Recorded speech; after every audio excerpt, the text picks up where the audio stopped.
Hey, Joel. Honestly, I was wondering if you wanted to come on the podcast. Oh, I'd love to come on the podcast. I think I've got lots of stories to tell. You have actually. Oh, I reckon let's shake on it. Oh, let's shake on it.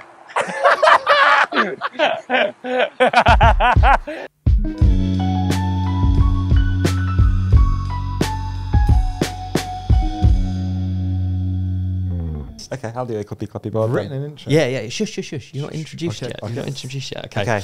You ready? This is the. Yeah, I'm going to do the intro. Okay, ready? Ready. Okay, we've got Fest Series, big bike specialist, racer and free rider, one of the steeziest mountain bike riders in the UK, and gem of the Southwest, Hey. Joel Anderson. And Joel Anderson.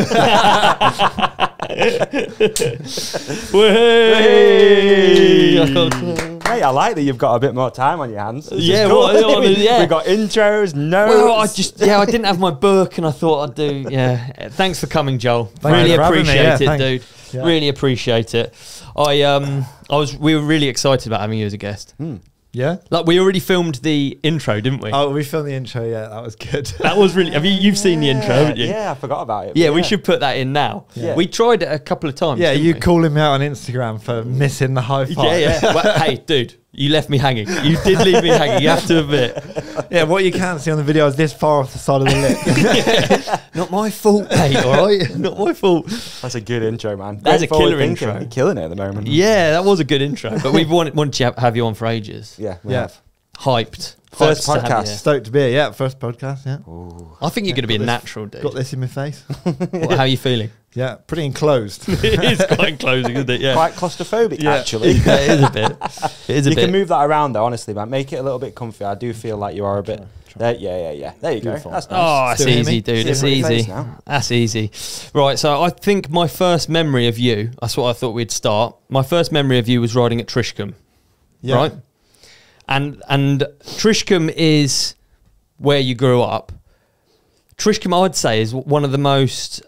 Well, I find it really interesting because you actually ride a downhill bike most of the time, right? Yeah, dream machine.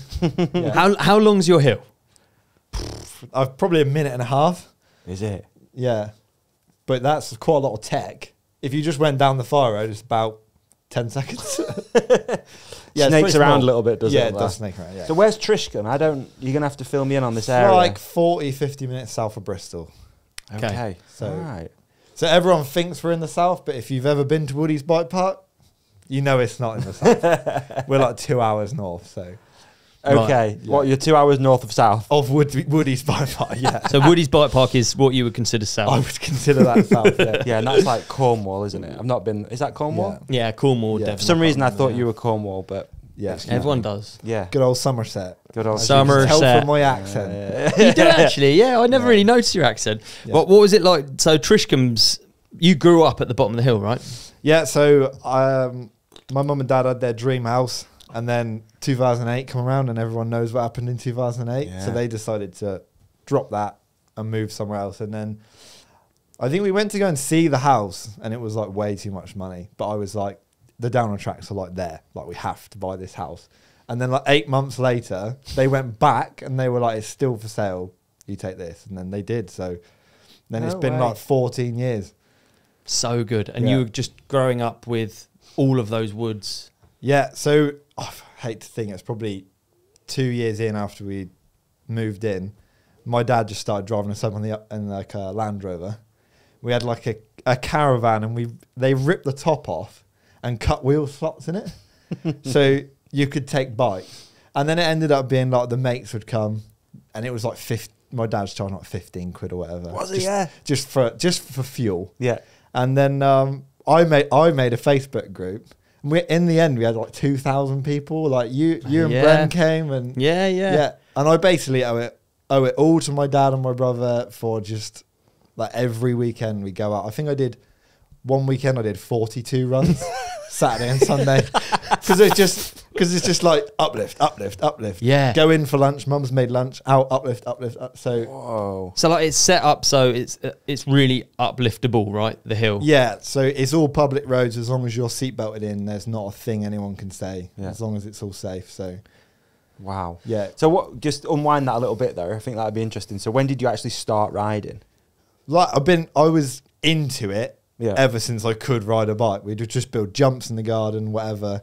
Thinking about it now is actually quite clever because we had little 16-inch wheel bikes. Yeah. Like we had downhill bikes, but we had these tiny little kids bikes, and me and my brother would make these little jumps. And they're obviously little, but compared to the bike, they were like the right size. You know what I mean? Yeah. So that whole time we were riding reasonable jumps on the wrong bike.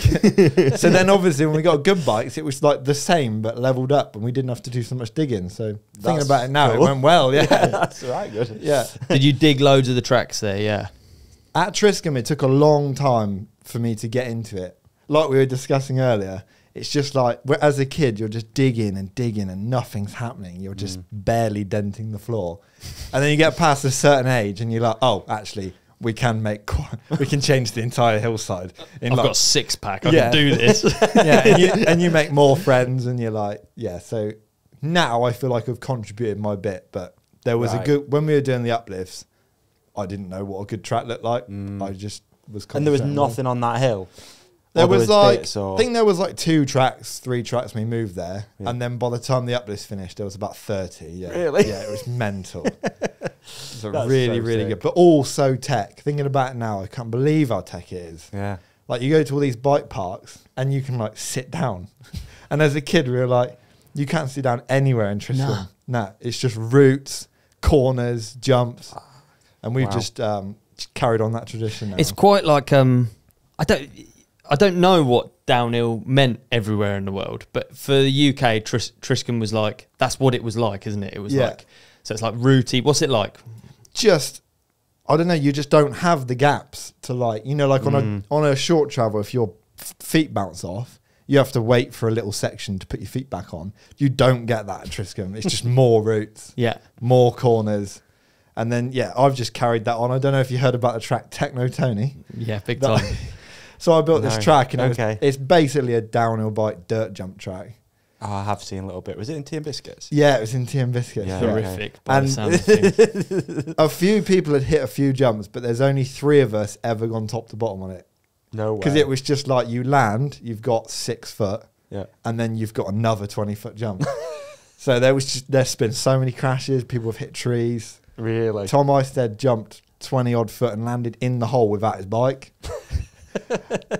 So it was. So you were pushing it out there. Yeah, and the first time I did that, I had a little helmet on, no knee pads, because I thought it was all right. And as it turned out, it wasn't. Wow, Techno Tony's legendary, isn't it? Yeah, it was. What? Why do you think? Is it because the hill's small? You end up packing features in?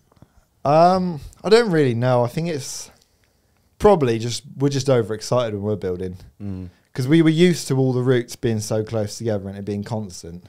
And then we decided that we wanted jumps. So rather than spacing stuff out, you just fit the jumps in as well. Yeah. And everything just gets closer and closer.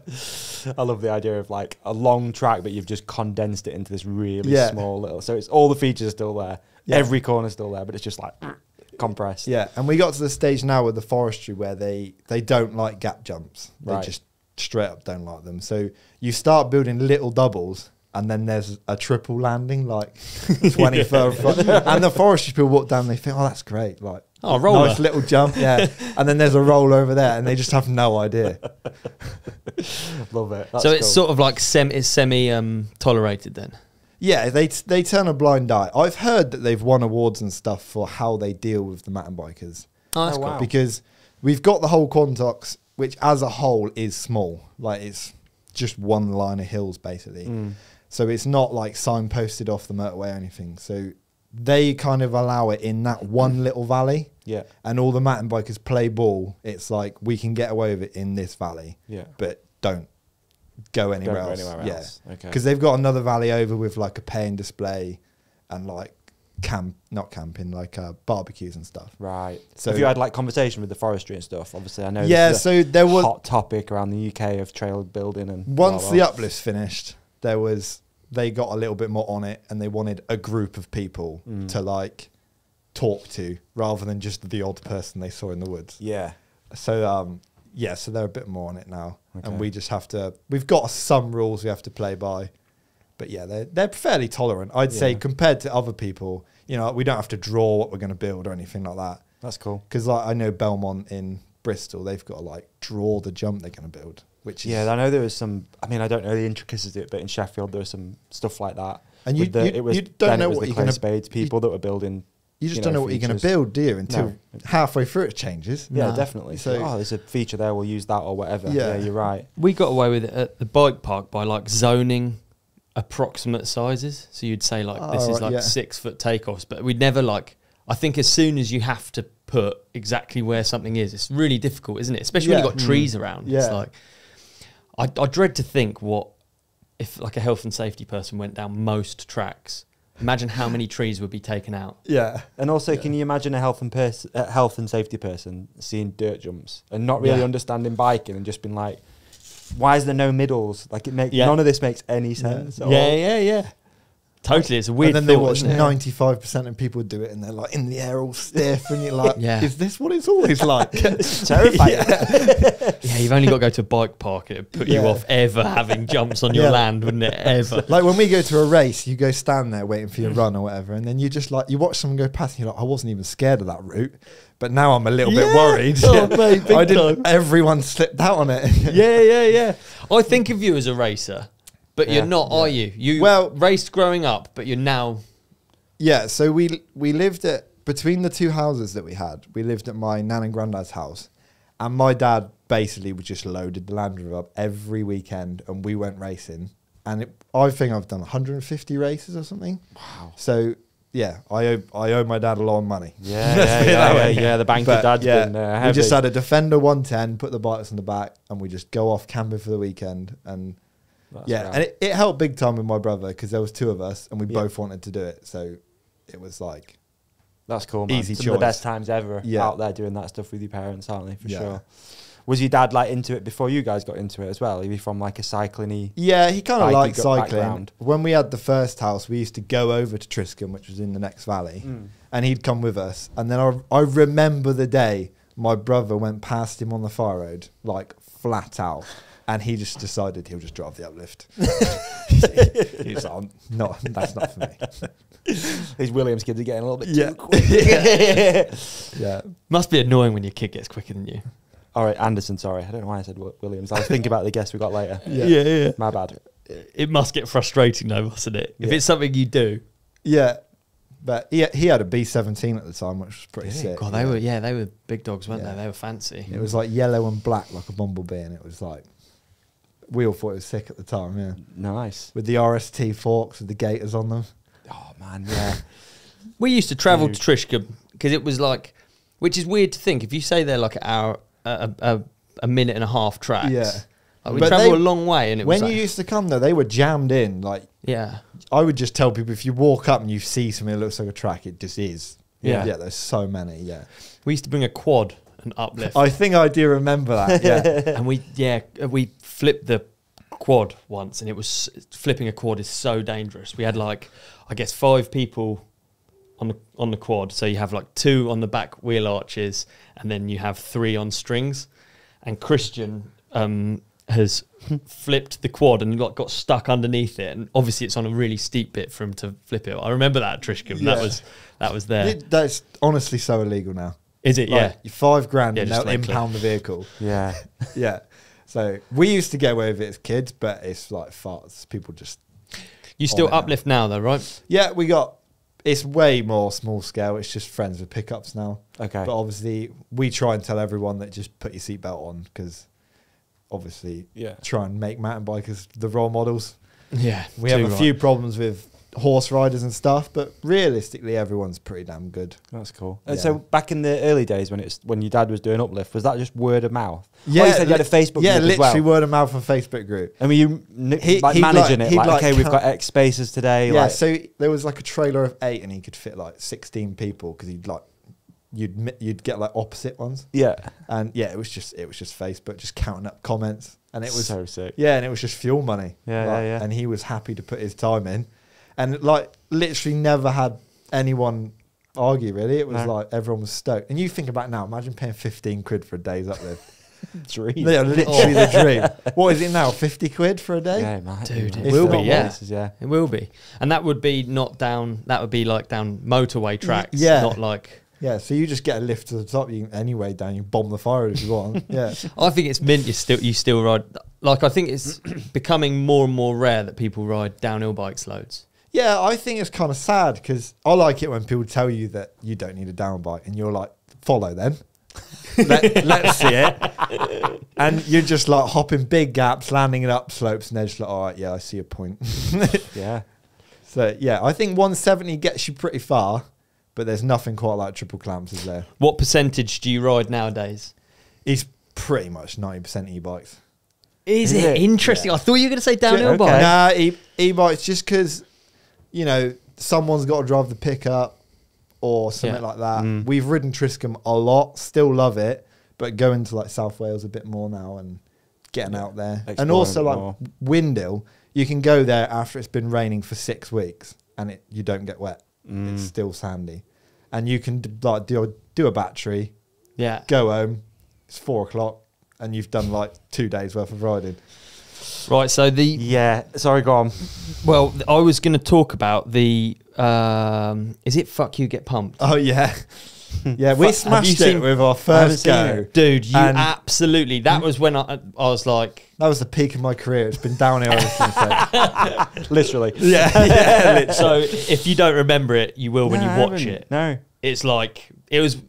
I feel like it was very much Tommy C's probably first blow up video as well, wasn't it? He was going down to film Beck's Barona Yep. at Triscombe, and he'd seen me and my mate Toby ride past him in a previous weekend. Bearing in mind he lives in Warrington, so he's like 3.5 hours away. He'd seen us ride by, and we'd made a stupid little edit on Pink Bike that one of his mates had seen, so he knew who we were. And then, so Tommy was coming down, and he was like, I'll just film like an edit with you, and then I'll film one with Bex the next day. And he was getting, I think he was getting paid for the Bex one maybe or something. So we stayed at my house. He's like 19 or whatever, and he's got a massive 5 Series. drift car. Yeah, and he turns out we barely know each other, and I did 10 years worth of riding at Triscombe like in 2 days. You know, like all the gaps, every berm, and I didn't realize it at the time, but like when the camera's out, I just lifted my game and just rode way too hard into stuff.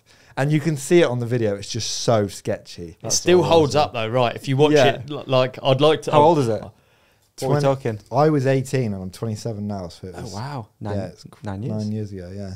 Jeez. It was that hell the of first an time edit. you'd ever been like filmed like that as well? Like, yeah, So you're other just than like, with right, friends. Watch this. Yeah. I was just like, right, I've done this before once and it went badly, so let's try it again. It really sticks out for me, that edit. Not many do. That was really, really Yeah. good. Like the final video, the final clip was like a 40-foot canyon gap that we built, but the run-in was about the width of this table. It's about 1.5 foot, and you honestly were doing 40 mile an hour down it. There's a G out and then an uphill for 50 foot and then a lip. So you have to come in way too fast, Yeah. and you run out of speed all the way up to the lip and then pull at the end to try and get across this canyon.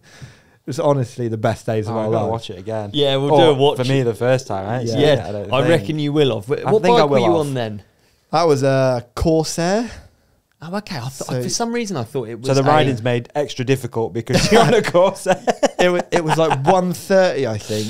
So No that was when way. Yeah. that was when Wide Open were sponsoring me. That was Okay. like first major sponsor, I guess. and you were racing for them. Oh, yeah, I think I was essentially a staff writer for them. He'd send me like the odd thing, and I'd write a little review of what I thought about it for their online thing. And then that video came. It broke. Yeah. it broke. But that video came, and then suddenly I was doing a lot more videos.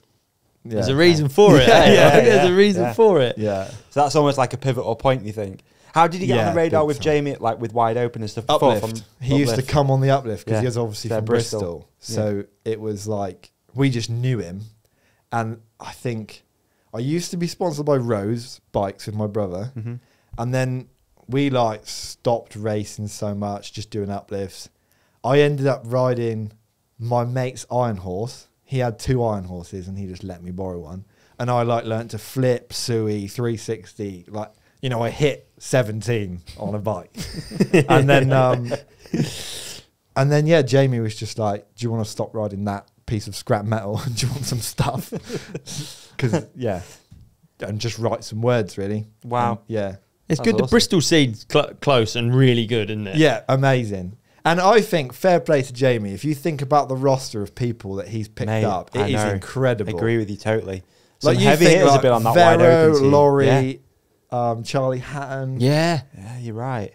The list is just... Mate, I was thinking that just the other day, actually. I think after we'd had Vero on, I was thinking that. Yeah. Because, like, you know, you circle around, like, doing a bit of research about Vero and you find the wide open team. Yeah. Like, holy shit, people have come through this. Yeah, definitely. Is he still doing the wide open team? I'm not sure. No, he he's doing does, the eh? online thing. Yeah. That the magazine's gone... I think he's doing like a wide open agency now, actually. Yeah, Yeah, that's right, he is. that's Yeah, right. I think to be that first step as well is like, Yeah. it's well hard, isn't it? When you're younger, it's really difficult to get anyone to pay attention, or Yeah. you're not necessarily even trying. Yeah. Were you trying? Did you think?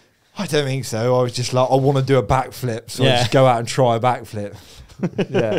I remember the first backflip I did to dirt was on that iron horse.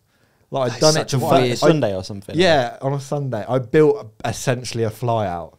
And I just said to my brother, I'm going to do a backflip today. And he's like, okay, I'll film, I guess.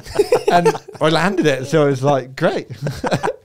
So good. Yeah. It's funny, like, you don't realise how, like, mega it was being 17. Yeah. You could just crash your brains out. And it Just was go like, up. this is great. Yeah, mate, I'm with you. I've got a similar like memory of trying to learn threes for me. Yeah. Just me. We had no business trying to learn threes at all, but just like we built a fly out and then just it was surrounded by those like thorny bushes. I can't remember what. Oh no, you picked a good location. Yeah, and it was like every time you spun off and got wrong, you like landed in this bush, and we just Yeah. kept repeat.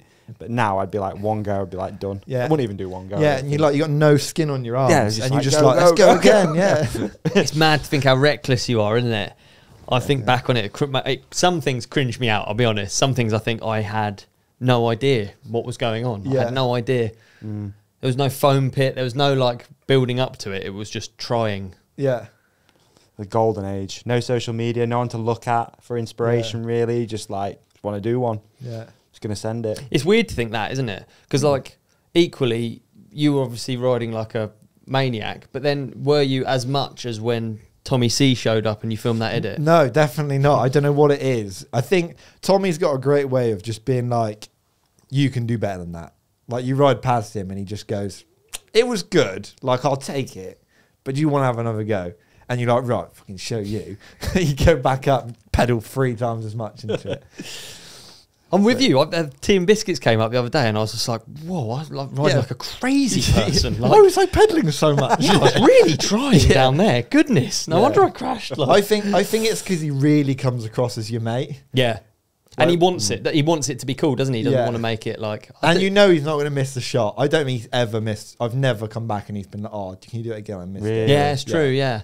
That's cool. That's probably pan and zoom helps that as well. Yeah, You're not big like time. setting up for something. You're just capturing. Yeah. I like that about his filming. He really captures like what it feels like almost. Yeah. Sometimes. Yeah. Sometimes I watch like a slow-mo clip and I'm like, it's really cool. But if I'm not happy with the riding, a slow-mo clip just highlights Yeah, it. yeah. Whereas a pan and zoom of you going past it, it captures the speed, how it feels, and Yeah. So did that first edit then with Tommy? That- What happened after that? Well, that ended up getting Trail Bike of the Year video or something Did it? on Pink Bike. No so way. obviously everyone was stoked. Yeah. And then I think now it's over 100,000 views on Pink Bike. So Wow. like their own Their player. platform thing, yeah. Which we're still like, what? Like never been able to recreate the magic there. But I think that was because it was literally 10 years of, you know, imagine if we went to a bike park and rode for 10 years and Yeah. then someone came to film you. So- You'd be pretty good, wouldn't you? So I think it was essentially the same thing. Okay. All right. Yeah. But like after that, I don't know, it just went a bit mad. I stayed with Jamie for another 2 years, I think. Racing. Sort of racing, doing videos, Yeah. whatever. He ended up getting me like a Banshee. Okay. And then I did a video for BTR. Have you ever seen BTR, the steel frames? Yeah. I think they wanted Alex Rankin at the start because they wanted the earthed vibes. Yeah. And then they were like, do you know what, we'll use Tommy because he's proven himself. Mm. And then that's probably the only rival to get pumped, I think. That video came out. Yeah, I get the two mixed up, I think, in my head Yeah. because they're both very exciting at the time. And though. very similar. But Yeah. Like the bike again was 130. Yep. and it was another hill, but Triscombe as well. And I was a bit older, so I could go a bit faster, essentially. And Tommy had perfected his craft a little bit. Right. Bought some better cameras. Yeah. And, yeah, I'd say that rivaled it. Yeah, I think at the time like, it was quite unique to the UK as well. I don't know why. It was like people riding downhill on smaller bikes. Yeah. I don't know why the UK had that, like all of the tea and biscuits and those things, they felt like UK things, didn't they? It wasn't like there was another tea and biscuits coming out from Germany or another tea and biscuits coming out from France. It was like, it felt like it was almost just unique. Sloppy ruts and laughing. Just total like you said, UK vibes, isn't it? The whole thing. Yeah. It was like, I think a lot of it is like making the best of like, small hill, horrible weather. Yeah. Like all of the sections that stand out to me, like there's some really cool sections that you can tell are not the perfect day. Yeah. And there's people making it work. Yeah. I don't know why, but I wore a full face helmet both times. Yeah. I was on a 130 bike and I wore a full face helmet. I think I was just obviously knew what was going to be happening. Did you do that one in France as well with Vinny T? Vinny T, the one in the snow. Yeah. So that was cool. I just can't remember. I was hanging out with Tommy and he said that he's going to France and like, what's Vinny like? And I was, he's really good. He doesn't speak any English though, like at all. And Tommy was like, oh no, like that's going to be difficult. And then I was like, well, I'll come with you if I want because I know him a bit. And he was like, yeah, sure. We went there, and about an hour away, we were in my van with some lovely Goodyear off-road tyres on it, and we were sliding all over the place. There was like snow, like a foot deep.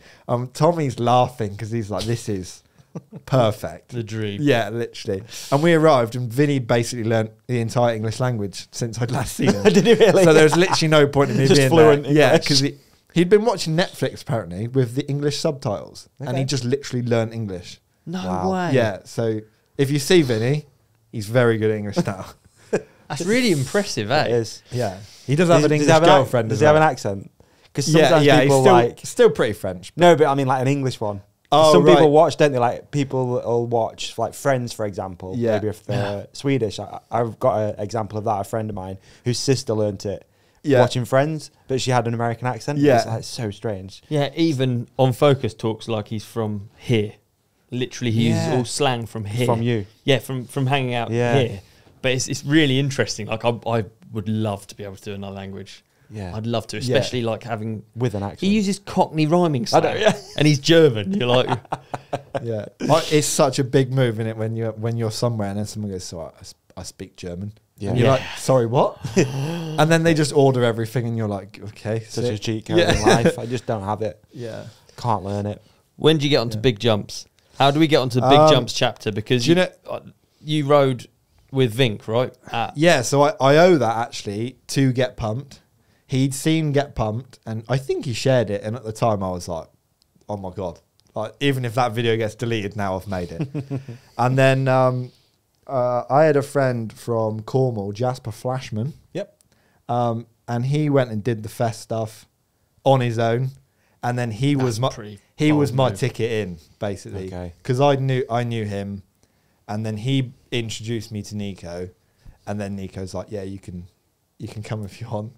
And at the time I was like, sick, yeah, I don't know if I'll do them, but I'll definitely take you up on the offer.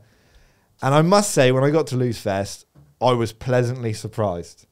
I honestly, the whole way there, I'm like, what have I done? I'm going to get there and they're just going to be like unreasonable, like FMX jumps. Yeah, like you just are. Yeah, but you're going to look at it and you're going to be like, that makes zero sense. Yeah. But I remember sitting there, and we were there early, so we were around the jumps for 2 days, and I just felt a lot better. I was just like, right, they actually look like real jumps. They don't like if you stand far away, they're not even big.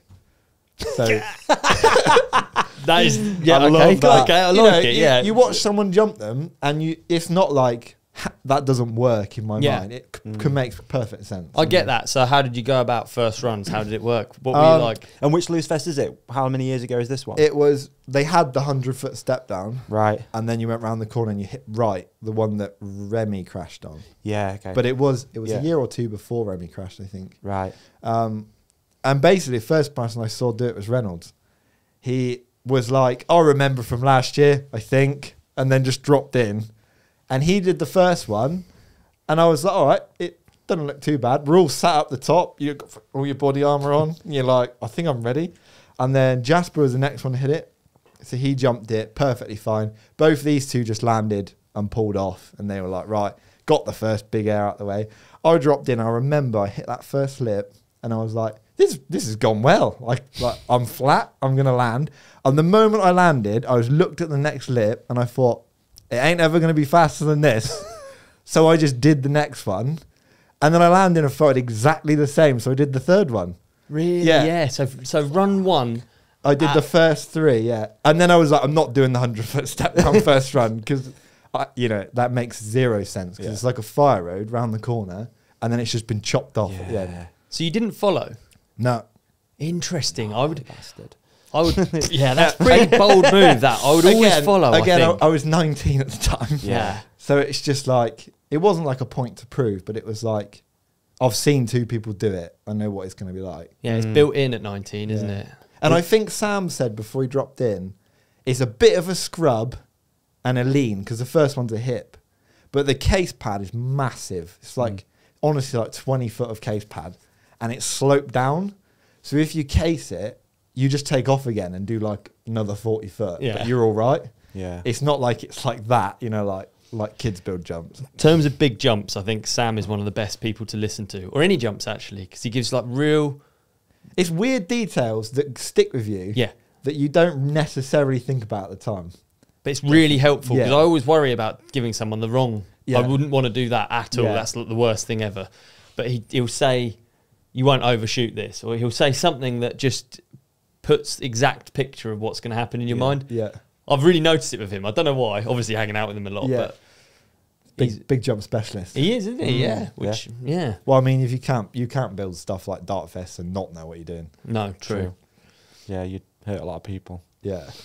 Yeah, it just wouldn't work. Do you would think like your attitude towards it's changed now from being like 19 and probably showing Well, up with a bit of a I thought I had, but then obviously my foot fell off. yeah.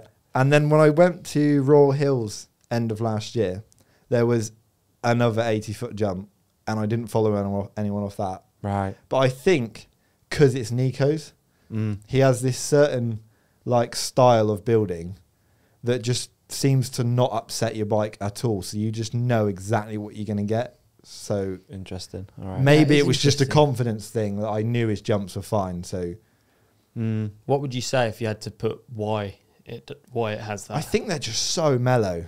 I've had this conversation with a lot of people that people don't realise that jumps need to change as your wheelbase gets longer. Like on a BMX, a curb feels quite a good jump, doesn't it? And the bigger the wheel size gets, the worse the curb feels. And then, like, if you want to jump a car, you need a lot more lip.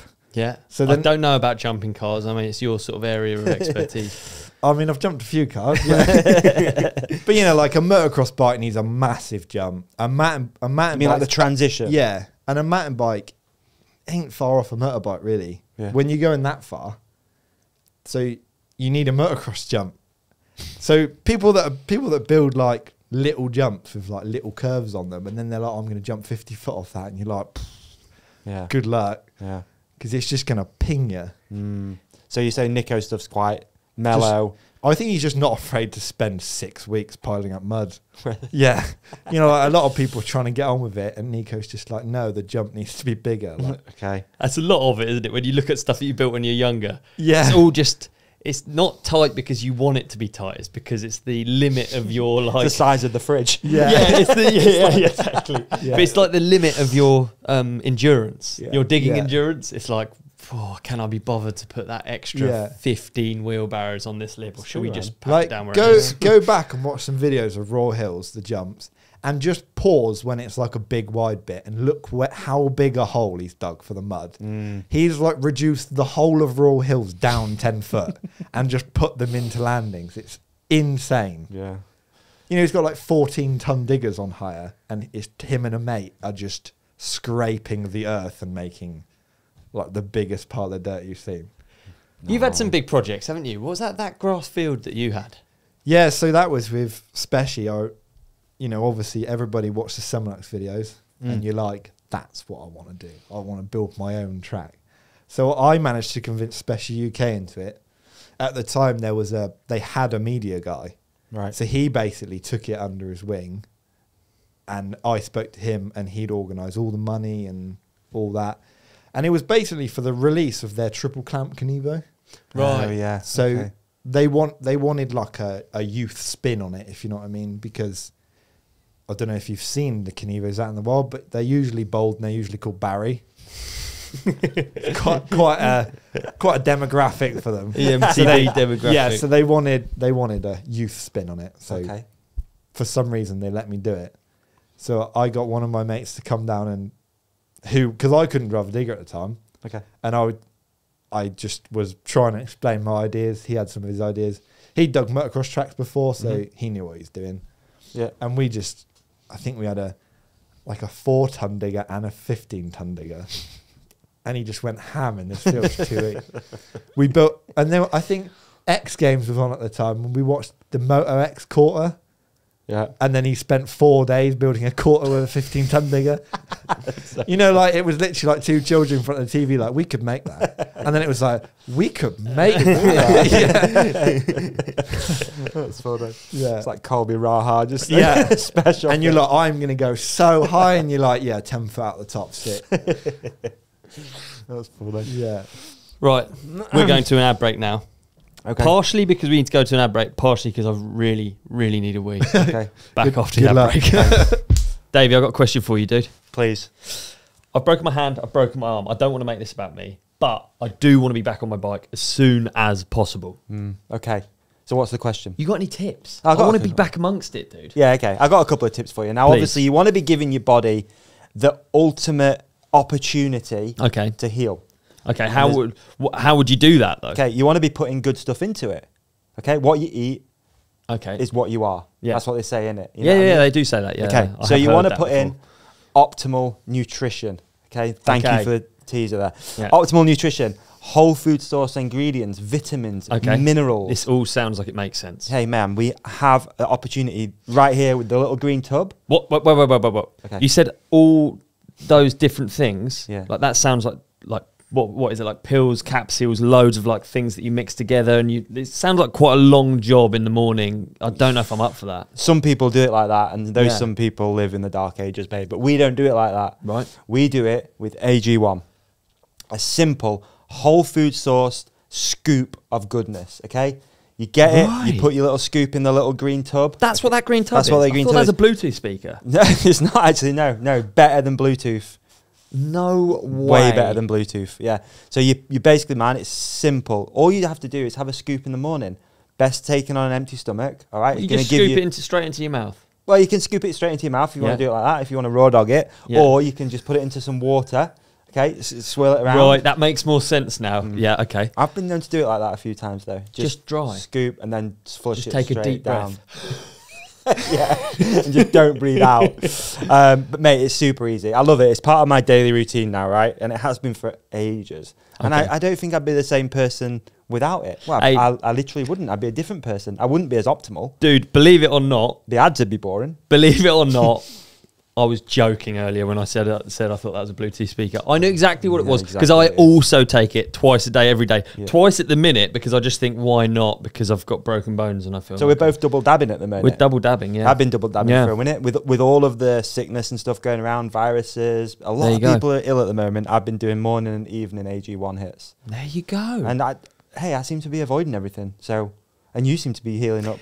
Yeah, I mean, I'm not looking great at the minute, but fingers but- crossed we're going to sort of move on quickly.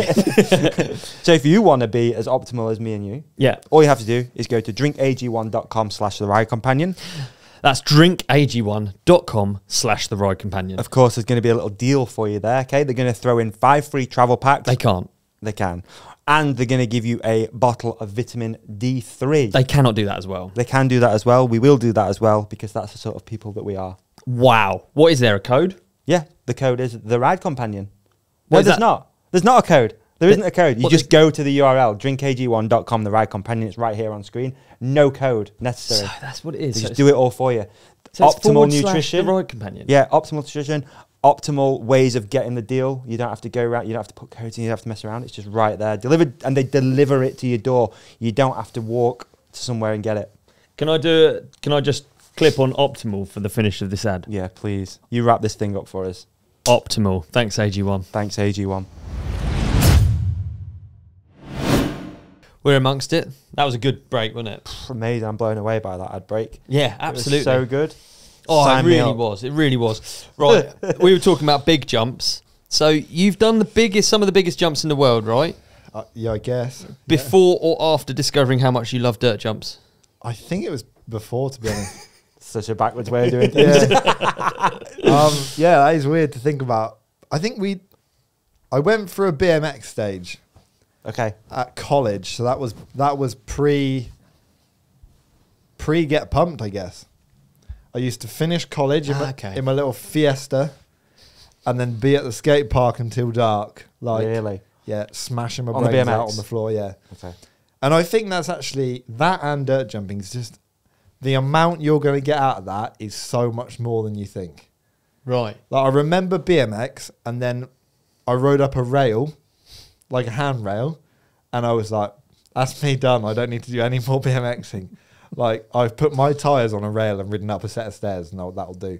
What about why do you reckon you learned so much from it? Why do you reckon Just like wheel placement, I think is Yeah. massive.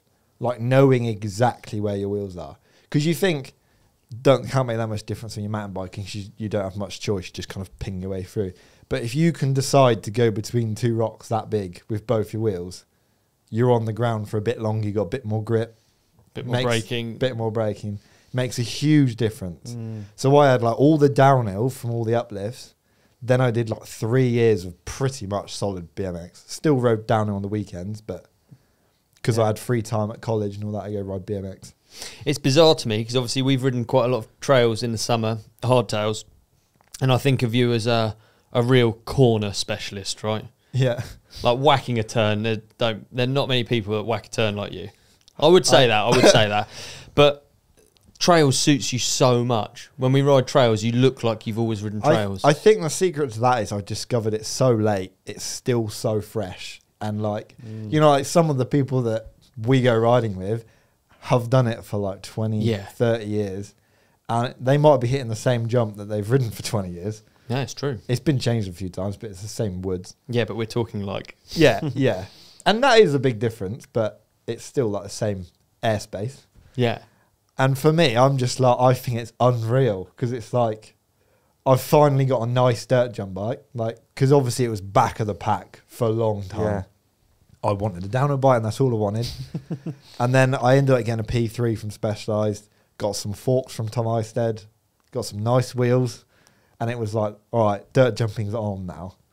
And it actually is unreal. It's like one of the best days you can have in the woods. Yeah, I really like riding dirt jumps with you because it's like the hype is so there. Like so many of us have been doing it for so long that you forget how lucky you are to be able to ride these spots and like just how many runs you can get in a day. It's always so good to ride with someone who's like hyped to do more. But it's like the first day you said you were going to Jimmy's and I basically said, tell me and I will drop anything to come and ride Jimmy's.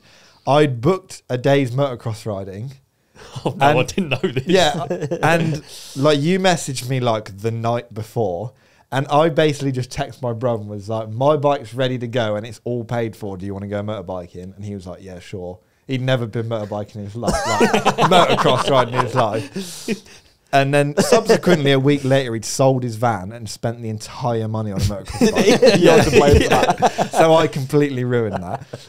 But yeah, then the next day I drove 3.5 hours to come and ride Jimmy's with you. Yes. Yeah. And we were there, 3 hours or something? So I drove 6 hours for a 3-hour ride, but worth it. Yeah. Do it again in a heartbeat. It's all you need as well. Like 3 hours up there is quite a lot of laps and quite tiring, isn't it? Definitely, yeah. Because the thing is, you push up to the top and you're like, oh, I might have a break this time. And then someone drops in, you're like, yeah, train. Yeah, it's well I'm interesting. guilty about the dirt jumps. I just don't stop. Yeah. Just because I don't do it very often. I'm like, Yeah. right, I'm maximising every single minute that I'm here. I think the first real dirt jumps I hit was Wisley. And I came with Matt Rowe. We shared a lift he lived like Sparkford or something.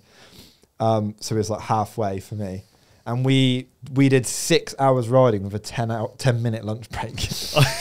I actually remember I was there then as well. You were there that day, yeah. And on it, like, it was so windy. And I was like, I'm going to flip the last jump. And I flipped the last jump, and honestly, went home. And both of us nearly fell asleep in the van on the way home. It was like, It's exhausting. yeah. But we'd done every jump 1,000 times. It was best Mate, how day. cool is that? Like, if you think about how everyone's so different, how they grew up doing it, and then you just reach the same point. Yeah. You know what I mean? Like Yeah. Matt, for instance, he'd be a Yeah. great guest on here, but You should, like, yeah. like Rowie growing up riding, you know, what was Rowie riding? Just skate Yeah. parks, No and street, helmet, and no no helmet, bicked his head off. Yeah. Yeah. And he Not was anymore. telling me he'd like have a mouthful of millions and millions, and he'd like air out quarters and shoot people with millions and millions out of his mouth. Like, what a different lifestyle to me in the woods doing uplifts with my dad. Yeah, isn't it? But definitely. you both reach the same point and you both do 6 hours of riding Yeah, dirt exactly. Yeah, jump. That is funny. That is funny. You touched on something there that I thought was really interesting. So you're obviously a Specialized rider. yeah, Specialized have gone through some stuff a while ago. They got a lot of people left Specialized. Yeah. But they kept you. yeah. So Why? I'm on the. I think we know why. I'm but on the from you- UK side. Yeah. And I sort of think of myself as a bit of a gun for hire. They basically just throw a bike at me, Okay. and they're like, "Can you do something on this?" Yep. And then usually Tommy, but not always, we'll just come up with an idea between us. Like, we did an e-bike video where we had like little interviews and stuff, and it was about how the e-bike had changed your life. But it was more about they wanted us to advertise the new Levo, Yeah. which me and Matt Rowe had, and then everyone else had old e-bikes. Right. And we were trying to get over the point. The new one is unreal, but your mate on his old one can still keep up with you. It's like Yeah. it's meant to bring everyone together. Yeah. So yeah, we just come up with little ideas together, Okay. and I sort of feel like I can ride anything, which is why I great. like It's a great why brand I to be like involved in as Specialized. well. Yeah, Really cool. because if I told them I wanted to try and do the Tour de France or something, they'd be like, right, here's the bike. What's your plan? Yeah, and like that literally is, imagination is the limit. Like, That's cool. they can help me with anything. And have you got So- like X amount of projects to deliver a year, or do you? No, just it's really keep chill. Just going yeah. with it. Yeah, as long as I keep stoking them, we'll just keep going. So, Awesome. which is sick. Yeah, That's really cool. yeah. It's a dream, really. Right, How long you been with it? I've been with them 6 years now, 7 maybe. Yeah. I think there's a lot of value in that. We always speak about it. You know, Yeah. staying with sponsors for a long time. I really like And- staying with a brand. Yeah. Because it's just like, you just ring them up at like October and you're like, same again next year. And they're like, yep, let's do it. It means you're doing your job right, doesn't Yeah. it? Yeah.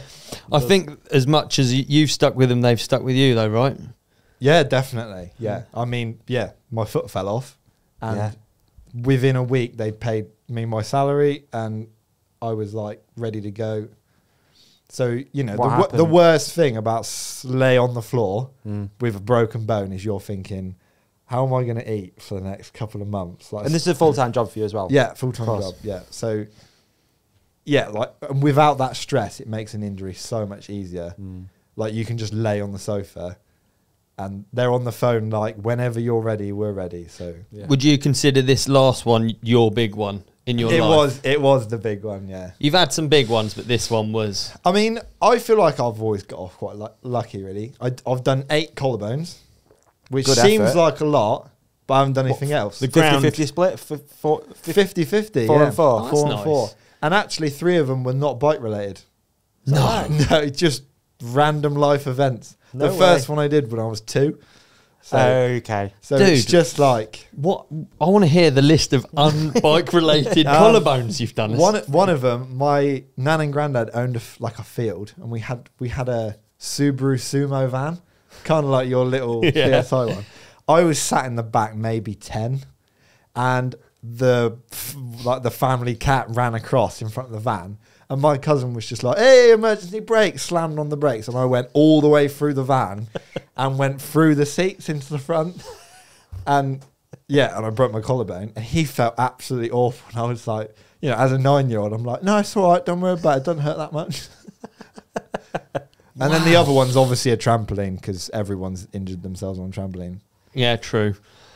I've tried to sleep on a trampoline. I've got to be honest, it's the worst place you can try and sleep. Have you ever tried to sleep on a Does your trampoline? legs go up or no? Yeah, it just hurts your back so Yeah. much. Probably But like you'd think it'd be good. You think it'd be comfy, but Yeah, it really that's is like bad. hammocks, though, isn't it? yeah. Oh, hammocks are tough. Hammocks Royal are Hills, tough. Craig Evans and Sam Cafano had one. Yeah. They lasted 2 nights. and they're like, my back hurts, Dude, Feet are numb. my all the head time. hurts. I'm sick of moving my little toe, and you swing for half an hour.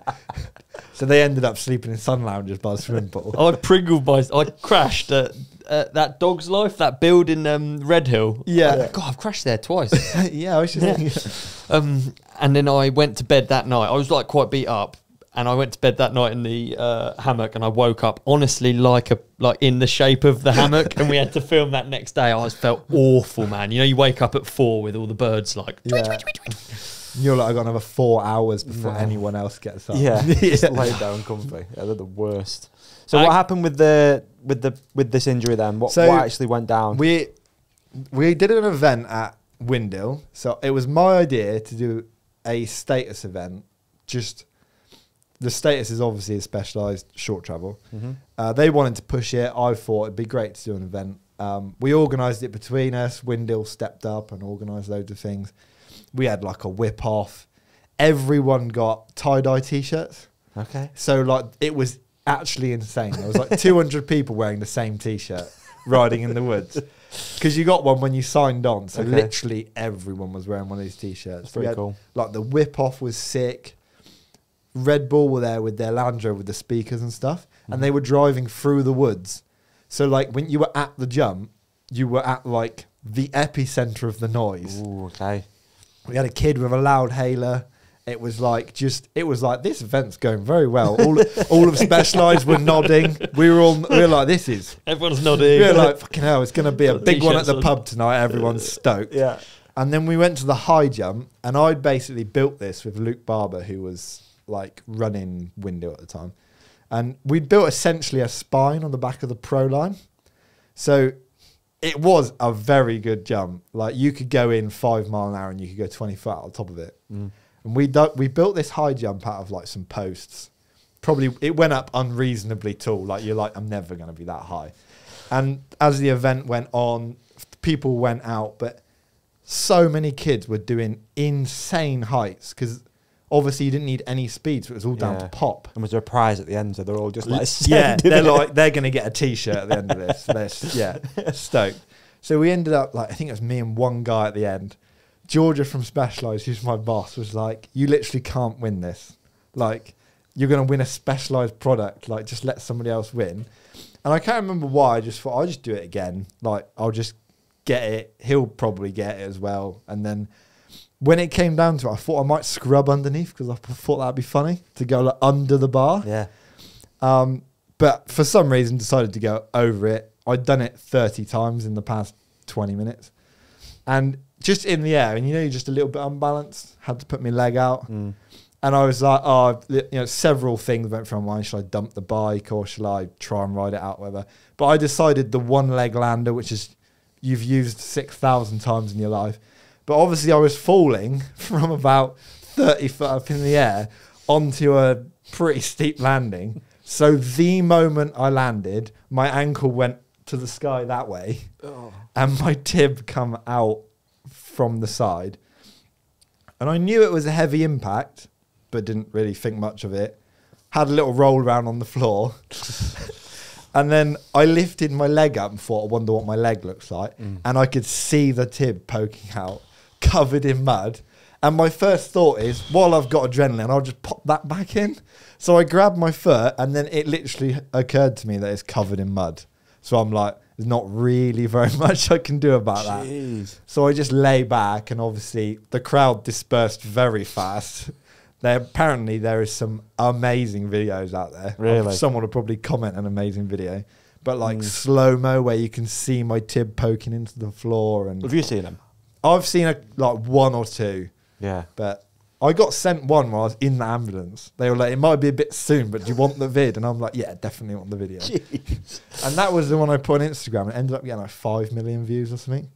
People are just horrible, aren't they? They just want to see, they just want to see the fail. Yeah, we're all guilty of it, but yeah. You're playing the algorithm while you're in the ambulance. Oh my god. So what were you thinking when your bone is covered? Like I've never seen. I was myself. in fairly good spirits, really. As bad a situation as it could be, I wasn't in the woods on my own. True. And when I lay back, a medic was there. Like he had already grabbed me and been like, just lean back. So I had gas and air within about 3 minutes. Really? Yeah, so the adrenaline hadn't even worn off then. Yeah. And I can honestly say it was like a 5 out of 10 pain. But it wasn't even...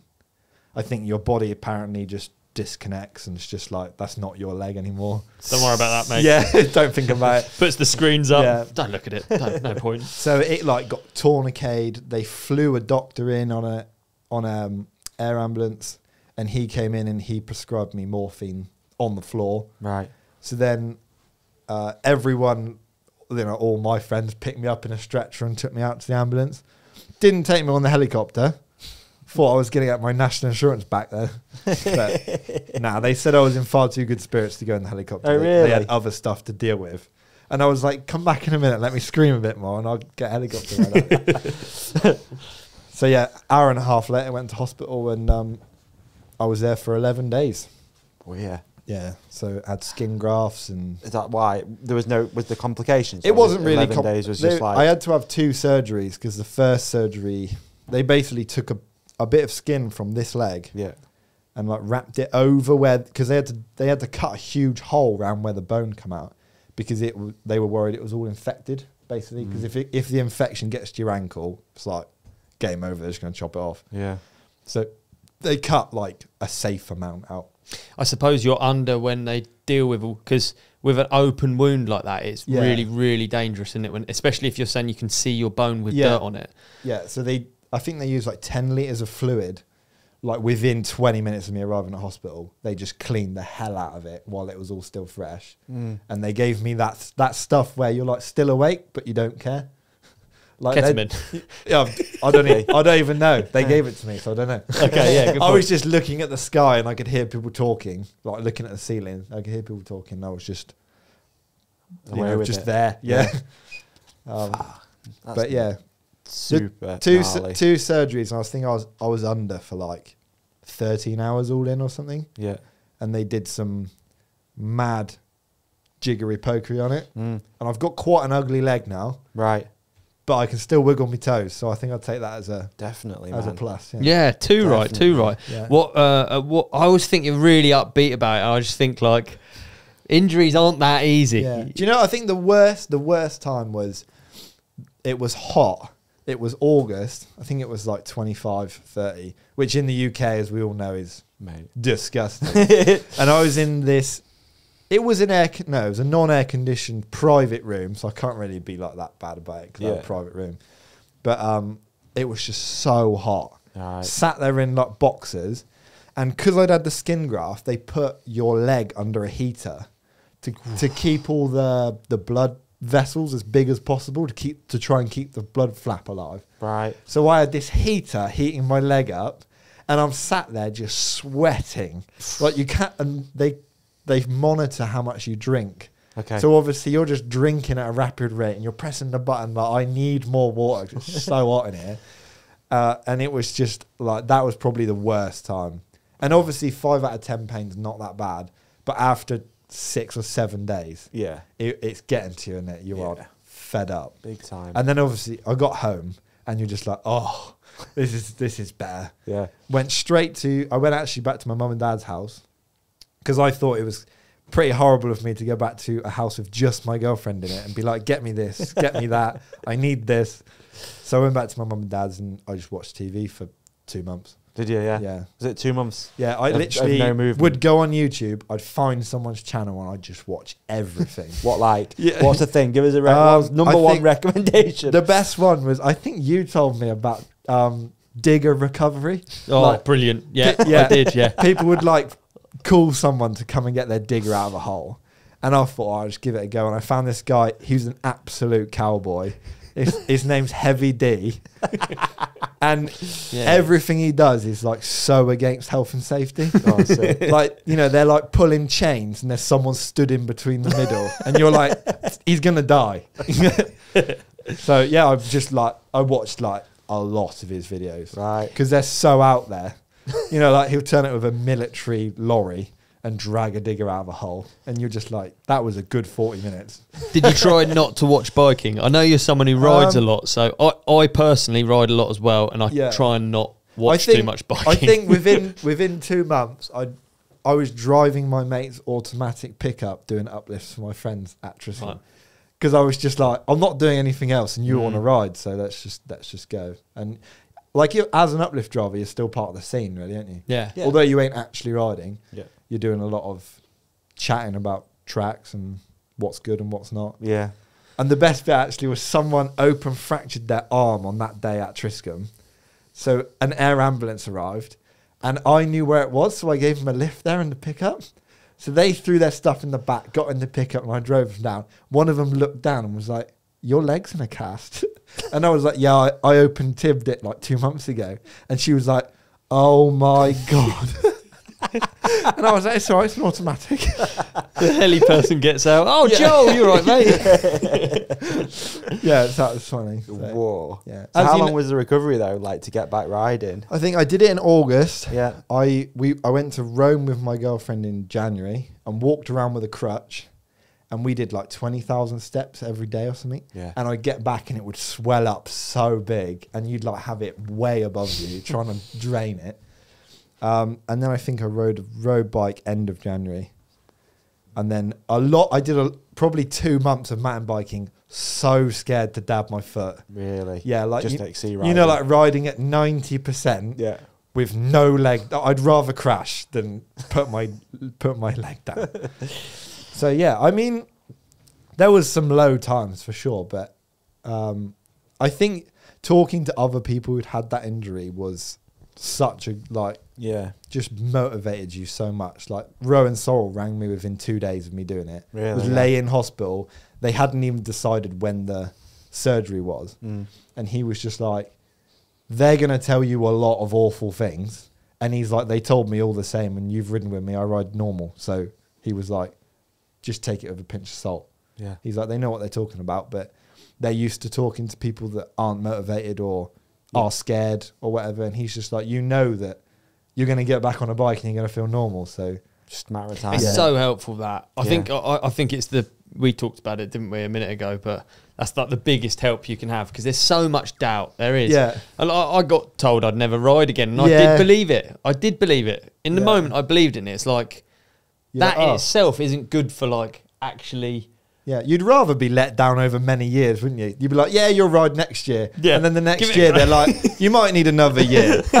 And then 4 years later they're like, "You're probably never going to ride again." That'd be a lot better. It's just a lot at once when you're already down. Yeah. And you're already, especially like. You're like, "I crashed 2 hours ago. Now you're telling me I'm never going to ride again." Yeah. Come on. Yeah. Good on you though, man.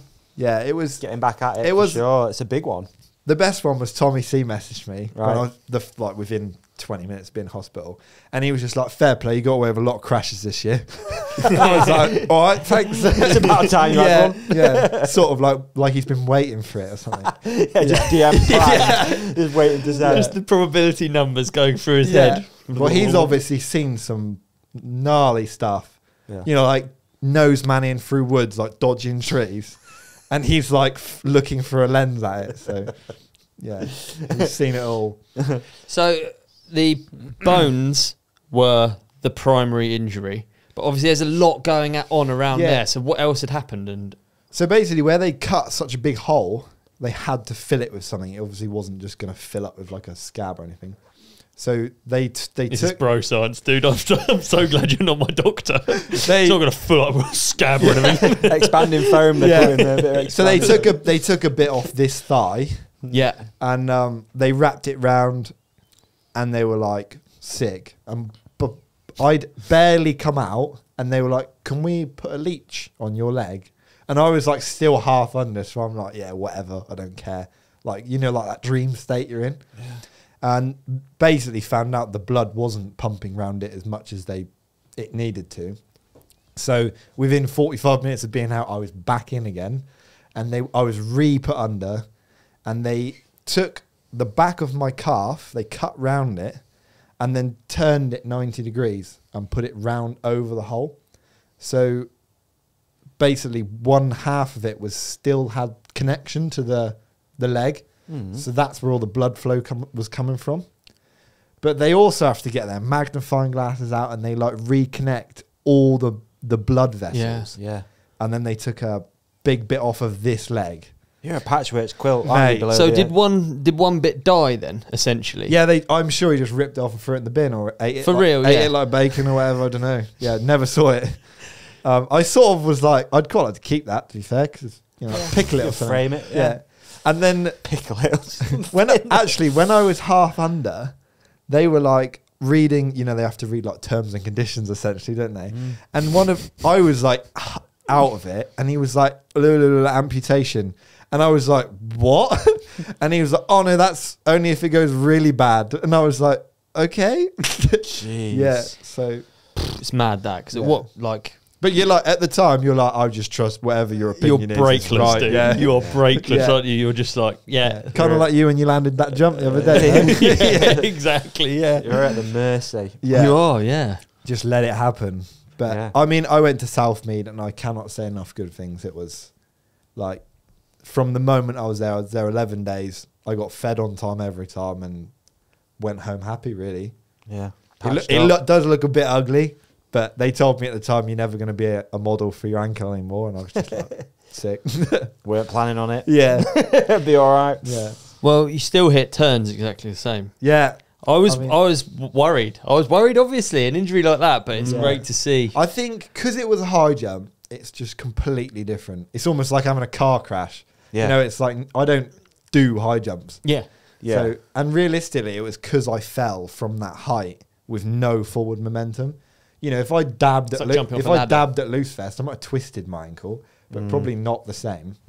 Yeah, you're So- putting an unnatural force yeah. on, aren't you? And actually, when he explained to me the other injuries that could have happened, I think I got off quite lightly. Really? Because you can, like, falling, so like people that jump out of first story buildings and that, they crack their heel, they do what I did, or their tib comes through their knee, which probably is the worst one. Yeah, headbutting the tib is Yeah, so, not the vibe. you know, just snapping it, not too bad. I respect your positive. Yeah. I do. I think, yeah, Vibes it's about great it to all. hear. I actually thought you were going to be more like, no, there were times where I was really, really, well, obviously you have to a certain extent, but you've always been Yeah. really positive about it. I remember talking to you as well, and it wasn't like, Yeah, but I mean, I say this all the time, but that's why it's fun. Because if that wasn't a possibility, you ain't going to get the adrenaline, are you? So Yeah, it's fair. you got to pay to play. You got to pay to play. Yeah. That's very true. And has it like scarred you in your riding at all now? Like you said, the thing is, it's such a crazy incident. like innit? It's the like time you that, wouldn't be doing the that. time that I regularly. think about my leg is when I put my socks on. I can see it. Right. That's literally when I'm riding. There's no part of me that's like, oh, what about my leg? Yeah. that's a triumph, innit? That's Yeah. well good. You definitely, after an injury, you've got to have a few big crashes. Like a few ones where you're like, oh, this might end quite badly. Yeah. And then you're like, oh yeah, I'm actually like quite You're right strong. again. Yeah. It's so true. When you're like ticking off things that you consider like 9 lives, you're like, you know that you're Yeah. cooking sort of thing. Yeah. You know you're actually good at biking, which Yeah. is so backwards, isn't it? When you, Yeah. if you let it build up, and Yeah. like, oh, I haven't And had you- a crash in a while. Yeah, it's bad, isn't it? Yeah. And you go somewhere that's a good day and you're like, oh God, I better not crash today. That's the weirdest thing about being, particularly for me and probably a lot of people I know, the fact they're good at biking is because they're good at crashing. Yeah. Which is a real difficult one to explain to someone who doesn't ride. But Yeah. Honestly, Tom Isted's success. You watch him fall out the sky, backwards, upside down, aiming for his head, and he lands on his knees. and that And you're like, hang on a minute. If that was anyone else, Yeah. we'd be calling the ambulance now. But Yeah. he's just huffed because he's annoyed he didn't land it.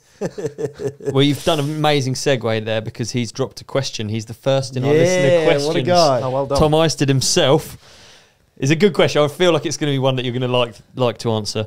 What is the best car you've ever owned? There's, Your car guy. yeah, I like to be, but Okay. I spend my money badly. He's a drifter. Yeah. He lives his life Okay. one roundabout at a time. I don't know.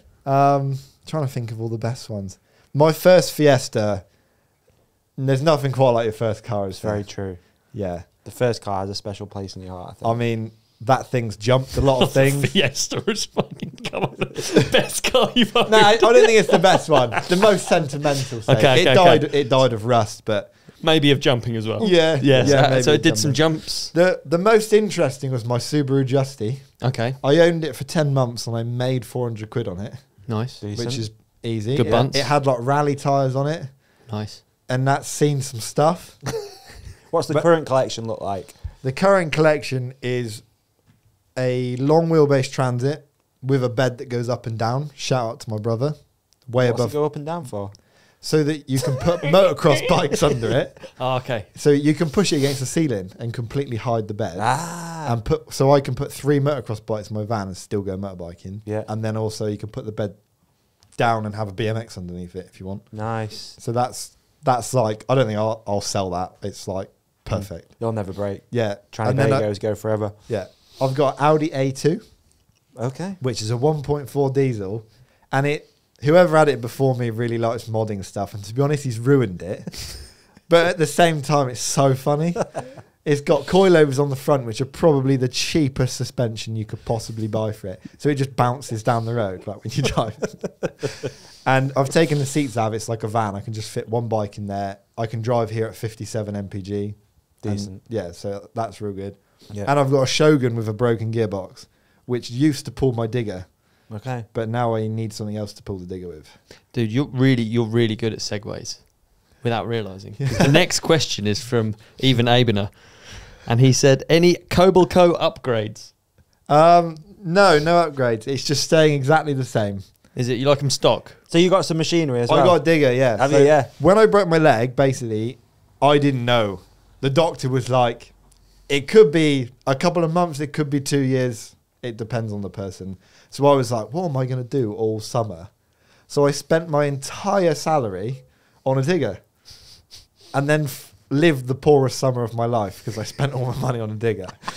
But I had a digger, so I could just go out into my mum and dad's garden and rearrange the garden and Pretty nice. do stuff. Yeah. And I Nice, thought, dude. if I do it again, then I can just put me leg up on the front and just carry on digging. Yeah. And it's actually great. You just earn a bit of money, do something that's not biking, but Yeah. still quite So you close. still use it now as well? Yeah, still Various quite jobs. close to biking though. Yeah. So I want to build jumps, but apparently building jumps for people is really difficult because there's a lot of insurance involved and it's just a bit gnarly. So I've just been doing people's driveways and stuff, and it's Nice. great fun. Yeah, That's in cool. for a day or two, Yeah. go to a different house, go to a different house. How big's your digger? 1.7 tons. That's a nice size. That's a nice size, Yeah. dude. The only issue I have with it is it has no glass. Okay. So when it's raining, I can go mountain biking, or I can sit in a digger that has essentially a bus stop roof on it and just get rained on. Yeah. Which, if you've been in the UK for the last 3 months, you're very aware Rough. Here, it is not stopped raining. rough. No. It is rough. And actually, the worst thing is this bit of my knee gets dripped on. So I sit in the digger, dry, and the whole front of my legs are just soaked. Boots are filled up with water. Can you get a little peek I'm on? going to have to make a peak. Make a peek. It'd be I'm gonna nice. make a peak. But when you go on the motorway, the peak will get ripped off Oh, I didn't think about it. if it's not a substantial peak. So It needs to be a substantial peak. yeah. Maybe a spoiler. Rip the spoiler off the Audi. yeah, that's a good shout. Yeah. Not bad, is it? I love how there's 2 questions from people that know you, and they're like the best questions. Cars and diggers. You Yeah. see them just light up. Yeah. Don't care about bikes. I've got a question. You mentioned you ride e-bikes more, Yeah. 90%, I think you said, Yeah. give or take.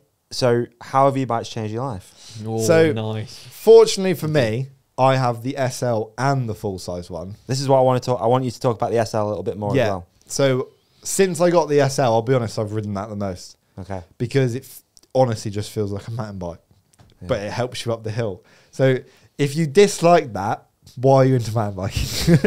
Because I'm not there to pedal up a hill. I don't care how nice the view is. I'm not there to pedal up the hill. I'm there to go down the hill and slide around corners and do jumps. So Yeah. I had this exact conversation this morning with my bathroom fitter who rides. Yeah. And he's on the fence about buying an SL.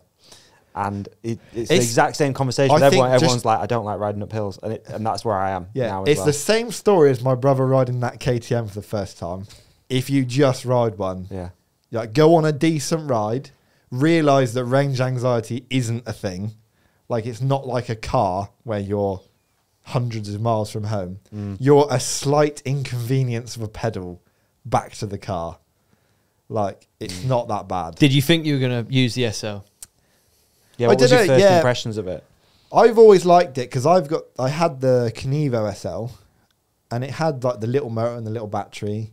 And I went to France. I broke my downhill bike, some forks, bad time. Yeah. And I ended up riding the SL for like a week and a half, following French downhill riders, and it took everything I threw at it. Yeah. I recharged it off of a mate's van who had solar panels. So while we were eating breakfast for like an hour, he just plugged it into his van and it was fully charged, and I'd use about 10% in a day because obviously you got chairlifts. Go through town to the bakery on turbo, and then you just Sounding pretty good, isn't it? yeah. And it took everything. It felt like an enduro essentially, because that's what it is. But it's got another 2 kilograms on it. So Yeah. and then also, if people break bikes or whatever, I can just shoot back to the van, grab whatever they need, meet them on the hill, and it's been like a slight inconvenience. I was reluctant when I first got Yeah. one. I was like reluctant. I didn't see what the point was. I thought, Yeah. I'll just ride my normal bike or my e-bike. Yeah. Yeah. But it's I echo what you're saying. Yeah. I It's think- frustratingly good. Yeah.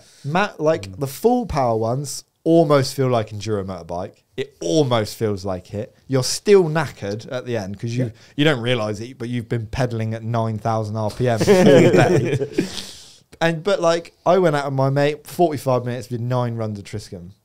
And you're like, You can't knock it. if you're arguing with that, yeah, like, you can't. buy a motorbike if you're arguing with that, because Yeah. that is the dream. Yeah. So It's then true. the SL, I feel like you just got to be clever with your gears on the SL. Don't be too worried about how fast you're going. Just set your speed. It's almost like cruise control. Just set your speed of pedals, get in the right gear, and you'll just be at the top in a minute. Yeah. It's not, like we haven't got mountains, have we? We've got like little hills. So I think it's Hill amazing. bikers. Yeah. Yeah. The next question then is your 3-bike garage. I think this is a hard one for you. Yeah. Because he's got some fringe bikes that he needs, hasn't he? You know what I mean? That is hard. 3-bike garage, Joel Anderson. Number one's a downhill bike.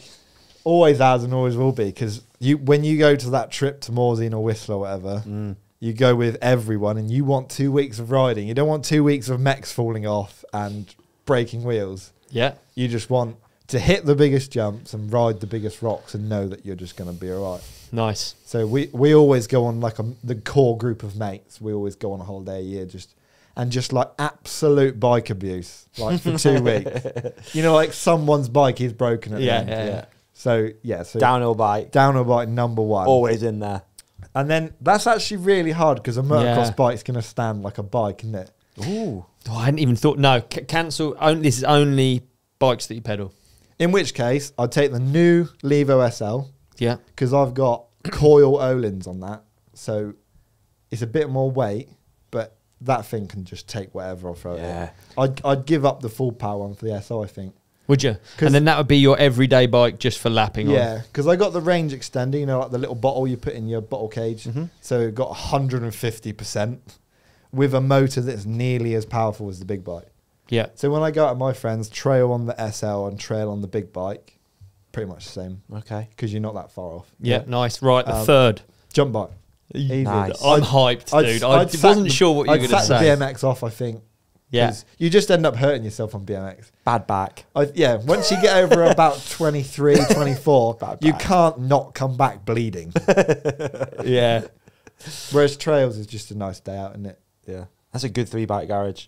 It is. I feel like it's really well thought out as well. Yeah. I'm really pleased that the dirt jump bike's Yeah. in there. I That's a am. good- And 3-bike also, garage. if you've ever ridden a dirt jump bike not on dirt jumps, like go to a trail centre or something on a jump bike, it's so funny. it ever done that. Sounds That's not real advice at all. YouTubey, but just like What's up, guys? go to Windhill and ride like the red on a jump bike. It's so fun. Really? Yeah. Yeah. I'd never think of bringing Yeah, try it. It's really good. on the goody slicks. Yeah. As long as you've got a semi decent hydro brake. Yeah. Yeah, it's like I'm considering asking especially for a fuse. Okay. Like the hardtail, Right. because you have 2 brakes Yeah. obviously, and a bit more suspension on the front. I reckon hardtails is where it's at. I reckon it'd be well. Do you fun. reckon? Yeah, but I would miss the motor on the way up, I guess. Yeah. I've always liked a hardtail, I'll be honest. Yeah. I wouldn't put one in my 3-bike garage. No, yeah, same. You know, I've never it'd be pedalled parked one outside. around. Yeah, Not since I was a kid. I've Nah. never pedalled one around. I can't imagine it. it's funny because it makes like a normal bike park track feel amazing. yeah. Because you can catch every little divot in the holes, and you can go like a little bit higher on the berms. Yeah. Because it's a bit tighter on the front. I like it. It's fun. Whose style do you like watching? Because you've got quite a unique style on a bike. I mean that in the greatest way. Like, Yeah. I think steez is what the young youth dem call it, isn't it? I don't really know. There's just all these people that pop up on Instagram now that never used to happen. And you're just like, where did this guy come from? Yeah. How can he do 180 whips? You know, 3 years ago there was only 2 people that could do 180 whips, and now everyone can do a 180 whip. I don't know. As a kid watching Earthed, it was Sam and Brendan. I think that I guess I was in that era when it was Sam and Brendan drifting iron horses was the coolest thing, wasn't it? Yeah. You were just like, why ride the rut when you can ride round the rut? So that's probably influenced me the most. Okay. And what about Nat? Like at this point, who are you watching? Who do you like watching? Enjoy watching? I think you're the most stoked when Cade releases something, aren't you? Because he doesn't do it all the time. It's not like every night there's a new Cade video, but it comes out and you're like, how is that much better than I thought it was going to be? Yeah, and it's going to come out more frequently now, isn't it? Yeah. Joel's hyped. Yeah. True. How he should have done it years ago. It's been calling him, hasn't it? It has, yeah. He's pretty exciting, isn't he? Equally, there's part of me that's like, I love the press release. It was like he's left track and gone to track. Yeah. It's a different bit. Yeah. Why like, so confusing? No. Yeah. It's like, there's something about like going to the like when the race is on, you're just like rooting for him though, because you know he can do like 3 whips to table and like do insane stuff. I would love to see him get his perfect run. You know, like I just love to know where he'd be because I feel like he hasn't quite managed it, has he? No. He's the Travis Pastrana of mountain biking to me. I feel like he's that guy that you watch because you're waiting for a bit of something. Equally, it's really exciting to imagine that he's now going to get to do whatever he wants to do and whatever that is. Yeah, which is mad. That video he did with Seminole was just like, it was meant to be, wasn't it? Yeah. Totally. Seminole doesn't choose anyone to do an edit with either, does he? Yeah, well, is it Ryan Howard's the only other person? Yeah. I've been. You've been checking your phone as well. Yeah, nothing. Just waiting. Absolutely nothing. Yeah. He saw you nosedive that big jump.